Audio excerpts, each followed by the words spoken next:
Hoy en día son muchos en las iglesias los que dicen amar a Jesús por encima de todo, pero por desgracia, muchos de ellos no viven tan cerca de Dios como deberían, sino que se han establecido su vivienda en la frontera del pecado, entre el pecado y la santidad, y ahí no se vive.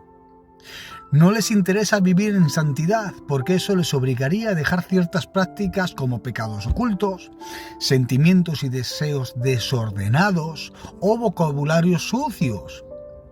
No buscan tener un evangelio verdadero en la presencia del mismo Dios por el alto precio de este para ellos. Por todo esto tenemos un evangelio mediocre, sin milagros, sin prodigios, sin maravillas, sin liberaciones, sin echar fuera demonios, lo cual se resume diciendo que vivimos un evangelio sin cercanía a Dios y líbrese quien pueda.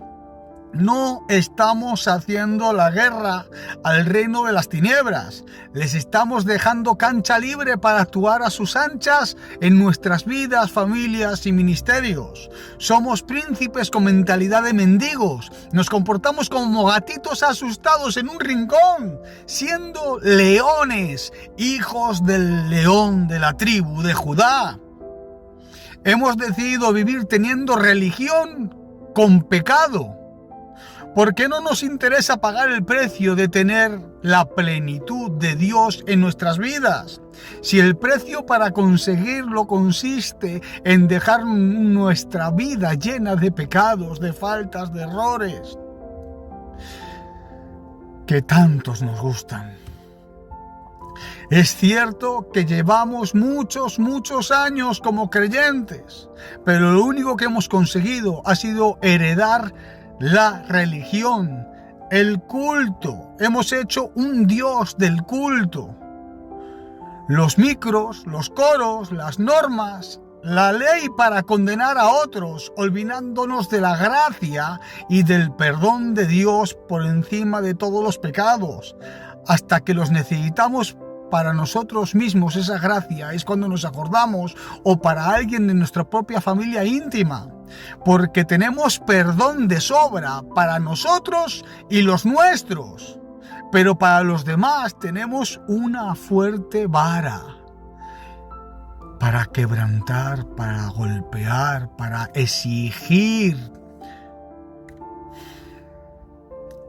para hacer cumplir todo el peso de la ley. Todo esto nace del hecho de que no conocemos a Dios, apenas le distinguimos, ni tampoco nos interesa conocerlo íntimamente. Estamos viviendo un evangelio en la misma frontera del pecado, un pie en el pecado y otro pie en la iglesia, ya ni en la santidad tan siquiera. Hacemos lo mínimo por y para Dios, para no perder la salvación. Pero tampoco queremos perdernos nada de este mundo lleno de pecado. Nos parecemos al cojo de la puerta de la Hermosa, que ni estaba dentro del templo, o sea, en la iglesia, ni estaba afuera en el mundo. Estaba en la frontera de ambos mundos.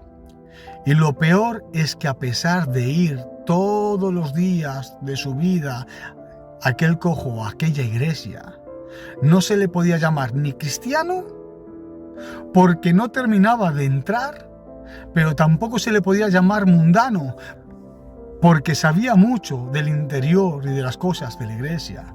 De la misma manera, hoy en día hay muchos de nosotros que no se nos puede considerar mundanos porque sabemos mucho de religión, porque sabemos mucho del evangelio, porque sabemos mucho de la palabra, porque asistimos a la iglesia.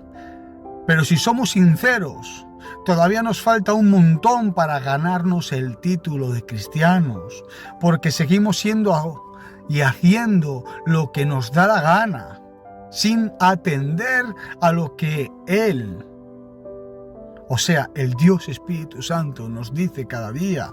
Parece que nos hemos vuelto alérgicos a la santidad. Que Dios nos ayude. Es tiempo de cambiar, porque Dios no es que venga pronto, es que Dios viene ya. Que Dios te bendiga mucho. Suscríbete a este tu canal, amigo, para tener contenido como este, y comparte para poder ayudar a gente a cambiar y a parecernos un poquito más a Él. Bendiciones de Dios para vuestra vida.